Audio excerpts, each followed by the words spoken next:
తెచ్చిన బంగారు విగ్రహమే కానీ, కాశీ నుండి తెచ్చిన శివలింగమే కానీ అది ఒక స్ఫూర్తి మాత్రమే. స్ఫూర్తి అంటే అది ఒక గౌరవము, నమ్మకం. మనం కాశీ నుండి తెచ్చినాము అనే నమ్మకం ఉంటుంది. బంగారుది అమ్మ బంగారు విగ్రహం అని ఒక గౌరవంగా చూస్తాం కదా. దయచేసి గమనించండి, మీరు నమ్మినా నమ్మకపోయినా ఇది పరమ సత్యం. మహిమలు అనేవి విగ్రహంలో ఉండవు, మన మనసులో ఉంటాయి. నువ్వు భక్తితో ప్రార్థిస్తే రాయి కూడా రాముడు అవుతాడు. ఒక రాయిని శుభ్రంగా కడిగి 1000 సార్లు రామనామం జపించండి, ఆ రాయే రాముడు అవుతాడు.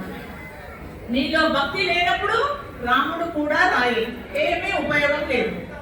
మహిమ అనేది నీ మీద ఆధారపడి ఉంది, దేవుడి మీద కానే కాదు. నీ ప్రవృత్తి మారాలి.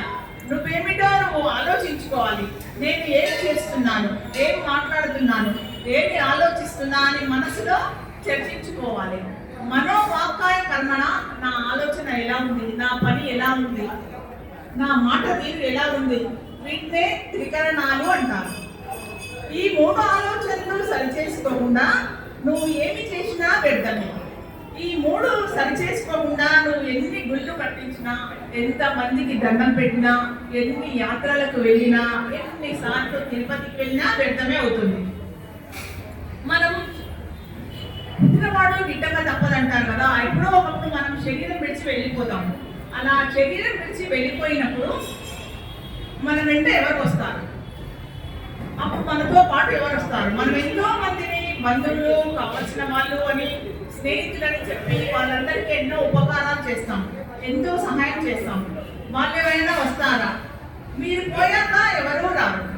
వెనక్కి తిరిగి చూడకుండా వెళ్ళిపోవాలి అని చెప్తారు కదా. అక్కడ వెనక్కి తిరిగి చూడకుండా వెళ్ళాలి అని అంటారు కదా. మరి అప్పుడు మీతో ఏమొస్తుంది? ఏమీ రాదు.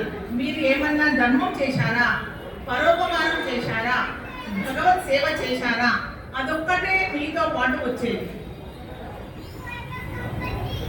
పాపం పడినప్పుడు ఎవరూ కాపాడలేరు. లోపల అంతరాత్మ ఎప్పుడూ గొనుగుతూ ఉంటుంది. మనము వినము, దాన్ని ప్రక్కన పెట్టేస్తూ ఉంటాము. ఒక దుర్మార్గం చేసేటప్పుడు, ఒక మోసం చేసేటప్పుడు, ఒక ద్రోహం చేసేటప్పుడు, ఒక వ్యామోహానికి లోనైనప్పుడు మన అంతరాత్మ ఏమంటుంది? వద్దు వద్దు, ఎంతో మంది చేశారు, చెడిపోయారు, పురాణాల్లో ఉంది కదా, అందుకని వద్దు వద్దు అంటుంది.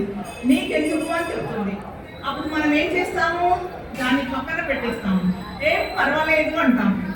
నేను అన్ని జాగ్రత్తలు తీసుకున్నాను అనుకుంటాము. అంతరాత్మ ఎంత చెప్పినా వినము. అన్ని జాగ్రత్తలు తీసుకున్నాము అనుకుంటాము. పాపం పట్టినాడు ఎవరు ఎవరిని కాపాడలేరు. ఇక్కడ పాపం పట్టే వరకు ఒకటి జరుగుతూ ఉంటుంది. ఈయన ఏదో అనుకుంటూ ఉంటాడు. ఏమనుకుంటాడు అంటే, నా దగ్గర చాలా డబ్బు ఉంది, ఆ డబ్బుతో అందరినీ కొనేస్తాను, అన్నిటినీ కొనేస్తాను, నాకేమీ కాదు, నాకు చాలా పలుకుబడి ఉంది అని అనుకుంటాడు. కానీ అది ఏమీ ఉండదు. అన్నీ అడ్డం తిరుగుతాయి. పాపం పండినాడు, అన్నీ అడ్డం తిరుగుతాయి. మొత్తానికి తప్పు తప్పే, పాపం పాపమే. పట్టి తీరుతుంది, అనుభవించి తీరాల్సిందే. మీ వల్ల ఏ కుటుంబంలో కూడా కన్నీరు రాకూడదు. మన వల్ల ఎవరిని బాధ పెట్టకూడదు, ఎవరిని కన్నీరు రాకూడదు. అది నీకు శాపమే అవుతుంది. ఎప్పుడూ ఒకటే గుర్తు పెట్టుకోవాలి, ప్రియమైన భగవత్ బంధువులారా, ఎప్పుడూ కూడా మన వల్ల ఒకరి కుటుంబంలో కన్నీరు రాకూడదు. అది నీకు శాపమే అవుతుంది. ఇది మర్చిపోకండి. నా కుటుంబానికి ఇంకొకరి వల్ల కన్నీరు వచ్చింది అనుకోండి, అది నాకు బాధనే కదా. నేను ఎంత ఏడుస్తాను, ఏడవనా? దేవుడి దగ్గర వెళ్ళి మొరపెట్టుకోనా? మరి నా న్యాయం న్యాయమైనప్పుడు నీ న్యాయం కూడా న్యాయమే కదా. అందుకని చాలా జాగ్రత్తగా ఉండాలి సుమా. ఎన్ని తప్పులు చేసినా పాపం పండే వరకు శిక్ష పడదు. విధిరాతను ఎవరూ తప్పించలేరు. చెడ్డవాడు ఎన్ని సుఖాలు అనుభవించి ఎంత ఎత్తుకు ఎదిగినా చివరికి పాతాళానికి దిగజారి పతనమే మూట కట్టుకుంటాడు. అంటే ఎన్నో సాక్ష్యాలు ఉన్నాయి. ఎంతో మంది అనుకుంటారు వాడు ఎంతో రాజకీయాల్లో ఎదిగాడని, చాలా సంపాదించాడని, ఏడంతస్తుల మేడలు కట్టాడని అంటారు. కానీ పాపం పడే వరకు పతనం జరగదు. శిశుపాలుడు ఉదాహరణ. ఆయన శిశుపాలుడు కృష్ణుడి 90 తిట్లు తిట్టాలని కృష్ణుడు కోపానికి రాలేదు. 100 తిట్లు పూర్తయ్యాకనే శిరస్సు ఖండించాడు. ఒక చెట్టుకు పండు ఉందనుకోండి, ఆ పండు పూర్తిగా పండే వరకు కింద రాలి పడదు. అందుకని వాడు ఎంత ఎత్తుకు ఎదిగినా, అన్యాయంగా ఎదిగిన కలిగిన వాడు తప్పకుండా పతనమే మూట కట్టుకుంటాడు. అది తప్పనే తప్పదు. మంచి పనులు చేసేవాడు, మంచివాడికి ఎన్ని కష్టాలు ఎదురైనా విజయాన్ని సాధిస్తాడు. ఇది పరమ సత్యం. ఉదాహరణకి నలమహారాజు, సత్య హరిశ్చంద్రుడు, రమణ మహర్షి వీరందరూ ఎన్నో కష్టాలు పడ్డారు. ఎన్నో కష్టాలు పడి రంతిదేవుడు కూడా ఎన్నో కష్టాలు పడి చివరికి విజయాన్ని సాధించాడు. ఇది పురాణాల ద్వారా పరమ సత్యం. బయట వాళ్ళు మోసం చేస్తే ఏమనిపిస్తుంది? పెద్దగా బాధ అనిపించదు. బయట వాళ్ళు స్నేహితులు, బంధువులు మోసం చేశారనుకోండి, మనకు గొడవ జరుగుతుంది. డబ్బుల విషయంలో కానీ కుటుంబం విషయంలో కానీ పెద్దగా బాధ అనిపించదు. అదే మనము అనుకున్న మన సొంత వాళ్ళే, మన ఇంట్లో వాళ్ళే, మన రక్త సంబంధికులే మనల్ని మోసం చేశారనుకోండి, ఆ బాధను మనం తట్టుకోలేము. ఆ బాధను గట్టిగా అరిచి బయటకు తప్పుతాం కదా, ఆ బాధ అనుభవించిన వారికే తెలుస్తుంది. అందుకని వేరొకరి సంతోషానికి మనం కారణం కాకపోయినా పర్వాలేదు, కానీ వేరొకరి బాధకు మాత్రం మనం కారణం కాకూడదు. అలాగే ధర్మానికి మద్దతుగా నిలవకపోవడం కూడా అధర్మమే అవుతుంది. అంటే ధర్మంగా ఉండడం కూడా, వారికి అడ్డంగా నిలబడడం కూడా అధర్మమే అవుతుంది. అదేలాగా అంటే ధర్మంగా ఉండడం ఉత్తమమైనది. ధర్మంగా ఉండకపోయినా పర్వాలేదు, మేము ధర్మము కాదు అధర్మము కాదు, మా దారిన మేము ఒక పక్కన ఉంటాము అంటారు కొందరు. అధర్మం జరుగుతూ ఉంటే అలా చూస్తూ ఉండడం కూడా అధర్మమే అవుతుంది, అది కూడా పాపమే అవుతుంది. ఎవరైతే ధర్మ మార్గంలో నడుస్తున్నారో వారికి అడ్డంగా నిలబడడం అనుకోండి, ఆ రోజు నుండి మన జీవితం నాశనం అవుతున్నట్టే లెక్క. ఎవరైనా సరే లంచం తీసుకోకుండా నిజాయితీగా బ్రతుకుతూ అన్ని మంచి పనులు చేస్తూ ఉంటే వారిని ప్రోత్సహించాలి. మీలాంటి వారు ఉన్నందుకే భూమి పైన సూర్యచంద్రులు ఉదయిస్తూ అస్తమిస్తూ ఉన్నారు. మీలాంటి వారు ఉండబట్టే దేవతలు యజ్ఞాల ద్వారా హవిస్సును అందుకుంటున్నారు. సత్యాన్ని కట్టుబడి ఉన్న మిమ్మల్ని చూసి అందరూ నేర్చుకుంటారు అని వారిని గౌరవించాలి. వారు సంతోషిస్తారు. అంతేగాని వారిని చులకనగా చూసి మీరు కాంచకూడదు. అలాగే ఒక్క చెడు లక్షణానికి కూడా మనం అవకాశం ఇవ్వవద్దు. నేను కొంత మంచివాడినేనండి, నా జీవితం చాలా గొప్పదండి, కానీ నేను ఒకే ఒక్క తప్పు చేశాను. ఆ ఒక్క తప్పు చేస్తే ఏమవుతుందిలే, అన్ని మంచిగా లక్షణాలే కలిగిన వాడిని కదా, ఒకే ఒక అబద్ధం చెప్తే ఏమవుతుందట, అన్ని మంచి లక్షణాలే ఉన్నాయి. గుండెకు వెళ్తాను, గోపురాలకు వెళ్తాను, దాన ధర్మాలు చేస్తాను, అన్ని మంచి లక్షణాలే ఉన్నాయి, కానీ ఒకే ఒక తప్పు చేశాను, అయితే ఏమవుతుందిలే అని అనుకోకూడదు. రావణాసుడు కూడా అంతే కదా, అపారమైన శివ తాండవం చేయగలిగిన వాడు, కేవలం తన భక్తితో కైలాసాన్ని కుదిపేసిన అపారమైన భక్తి సంపన్నుడు. ఒక్క సీతాదేవిని చూసిన చెడు చూపు వల్ల జీవితం సర్వనాశనమైపోయింది రావణాసుడిది. అందువల్ల ఒక్క చెడు లక్షణానికి కూడా మనం అవకాశం ఇవ్వవద్దు. అన్ని మంచి లక్షణాలే ఉన్నాయండి, కానీ ఒకటే వ్యసనం ఉంది, పేకాట ఆడే వ్యసనం ఉంది. అంటే అప్పుడు ఆయన జీవితం నాశనం అవుతున్నట్టే లెక్క. లేదండి అది ఒక్కటే కదా, మద్యపానం ఒక్కటే కదా, అది అప్పుడప్పుడే కదా అంటూ ఉంటే ఎప్పుడు ఆపుతాడు? వ్యసనం అంటేనే ఏమవుతుంది, పట్టుకుంటే వదలనిది అని అర్థమవుతుంది కదా. అందుకని ఏ ఒక్కదానికి కూడా మనం అవకాశం ఇవ్వవద్దు. ఏ ఒక్కదానికి అవకాశం ఇచ్చినా అది మన జీవితం సర్వం కోల్పోతున్నట్లే అవుతుంది. ఇక భగవన్నామ స్మరణ ఎలా కాపాడుతుందంటే, ఏ భక్తుడైతే నిరంతరం ఓం నమ శివాయ, ఓం శ్రీమాత్రే నమః అటువంటి మంత్రాలను నిరంతరం నామస్మరణ చేస్తూ ఉంటాడో అది ఎలా అవుతుందంటే, ఆ నామస్మరణ ఎంత శక్తివంతమైనదో తెలుసుకోండి. ఆ నామస్మరణ వలన అతడు నడి సముద్రంలో ఉన్నా, అడవిలో ఉన్నా, బహు కష్టాల్లో ఉన్నా తప్పకుండా రక్షించబడతాడు. శత్రువు కూడా మిత్రుడవుతాడు. అంత శక్తి నామస్మరణకు ఉంది. తెలిసి పలికినా తెలియక పలికినా భగవన్నామస్మరణ మనకు క్షేమాన్ని కలిగిస్తుంది. మనకు అవసరం ఉన్నప్పుడు మాత్రము, మనకు ఏదో అవసరం ఉంది, మనకు అనారోగ్యం ఉంది, అప్పుడు అవసరం వచ్చి దేవుడు గుర్తొచ్చి నామస్మరణ చేశామనుకోండి, అది పెయిన్ కిల్లర్ లాంటిది. పెయిన్ కిల్లర్ పవర్ పోయినాక మళ్ళీ నొప్పి స్టార్ట్ అవుతుంది కదా, అటువంటిది. అవసరం ఉన్నప్పుడు మాత్రమే నామస్మరణ చేయడం. నిరంతర నామస్మరణ అనేది వ్యాధి నిరోధక శక్తి లాంటిది. మహానుభావుల యొక్క స్మరణ మనను బాగు చేస్తుంది. పచ్చకర్పూరం, గంధం చెక్కల సువాసన సువాసన ఎలా చుట్టుముట్టి వ్యాపిస్తుందో అలాగే భగవంతుడి యొక్క నామాన్ని, పెద్దలైనటువంటి మహానుభావుల యొక్క నామాన్ని మన మనస్సులో స్మరించగలిగితే వారికి ఉన్న భగవద్ విభూతి మనకు కూడా వస్తుంది. అంటే ఒక రామకృష్ణ పరమహంస, రమణ మహర్షి, సతీ సక్కుబాయి, ప్రహ్లాదుడు, మార్కండేయుడు ఎంతో ఉంటున్నారు. వాళ్ళ నామాన్ని స్మరిస్తూ భగవంతుడి నామంతో సహా ఆ మహానుభావులను కూడా తలుచుకుంటే వాళ్ళకున్న భగవద్ విభూతి, వాళ్ళకున్న మంచి లక్షణాలు కూడా మనకు వస్తాయి. మనం ఏదైనా గొప్ప పని చేశామనుకోండి, అప్పుడు స్టేజ్ మీదకి పిలుస్తారు. స్టేజ్ మీదకి ఎవరైనా పెద్దవాళ్ళు పిలిచి అభినందించారనుకోండి, అప్పుడు ఎలా ఉంటుంది? ఆ మెప్పు పొందిన వాళ్ళకి ఎలా ఉంటుంది? ఆ పూటము అన్నం తినక్కర్లేదు, కడుపు నిండినట్లుగా ఉంటుంది కదా. సంఘంలో ఒక పెద్ద ఆయన మెప్పు పొందితేనే అలా ఉన్నప్పుడు ఆ దేవుడు మన వ్యక్తిత్వాన్ని చూసి, మన మనస్తత్వాన్ని చూసి, మన పరిచర్యలను చూసి మెచ్చుకున్నాడంటే ఆ దేవుడు మెచ్చుకున్న వాడు యోగ్యుడే కదా. ఆ పరమాత్ముడి మెప్పు పొందితే ఎలా ఉంటుంది? ఆ పరమాత్ముడి మెప్పు శాశ్వతమైనది, బలమైనది, స్థిరమైనది.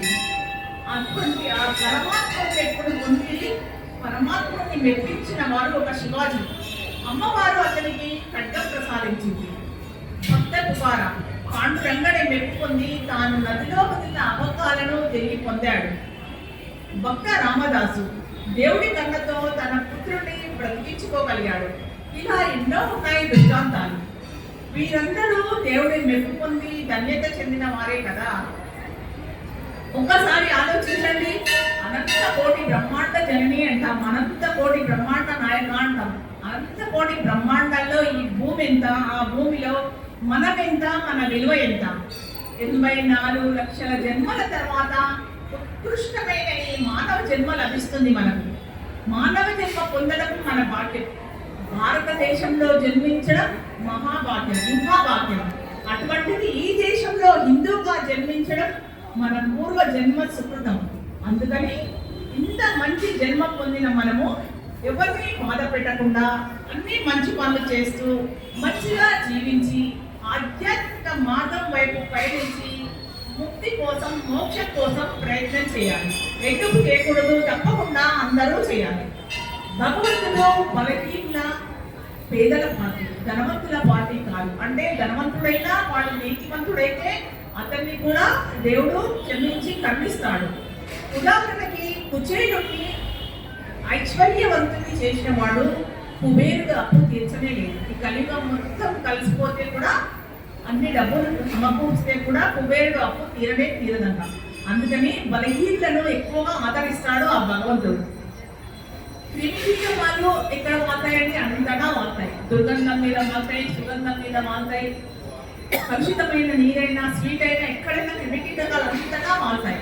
సర్వత్రా వాడిన అగ్నిపై మాత్రం వాళ్ళదు. ఎందుకు?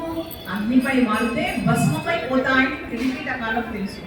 అలాగే మనస్సులో ఎన్ని విషయాలు ఆకర్షించినా, మనం ఎన్నో విషయాలను చూస్తుంటాం, ఎన్నో షాపింగ్లకు వెళ్ళి అన్నీ చూస్తున్నాం. ప్రతి ఒక్కటి కావాలి, ప్రతి ఒక్కటి కొనాలి, కానీ ప్రతి ఒక్కటి నాకు కావాలి అనుకుంటాం కదా. అలా ఎన్ని విషయాలు ఆకర్షించినా దైవ చింతన అనే అగ్ని మనలో జ్వలిస్తున్నప్పుడు ఆ చెడు ఆకర్షణలు అన్నిటికీ అర్థమవుతాయి. మరి మనిషి దేనికి బానిస? మనిషి మనసుకు బానిస. మనసు దేనికి బానిస? మనసు మాయకు బానిస. మరి మాయ దేనికి బానిస? మాయ పరమాత్మకు బానిస.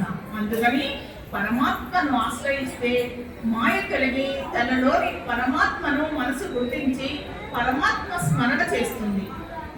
ఒకసారి ఎవరో హనుమంతుల వారికి చెప్పారట, రాముల వారు ఒక పుస్తకం రాస్తున్నారు, అందులో నీ పేరు లేదు అని చెప్పారట. హనుమాన్ నిజంగానే పరిగెత్తి వెళ్ళి ఆ పుస్తకం చూశాడు. అందులో తన పేరు లేదు. అప్పుడు హనుమంతుడికి చాలా ఏడుపు వచ్చింది. వెంటనే హనుమంతుడు రాముడి దగ్గరికి పరిగెత్తుకుంటూ వెళ్ళి అందరి భక్తుల పేర్లు రాశాడు పుస్తకంలో, నా పేరు లేదు అన్నాడు. అవును, నీ పేరు లేదు, నీ పేరు వేరే పుస్తకంలో ఉంది అన్నాడు రాముల వారు.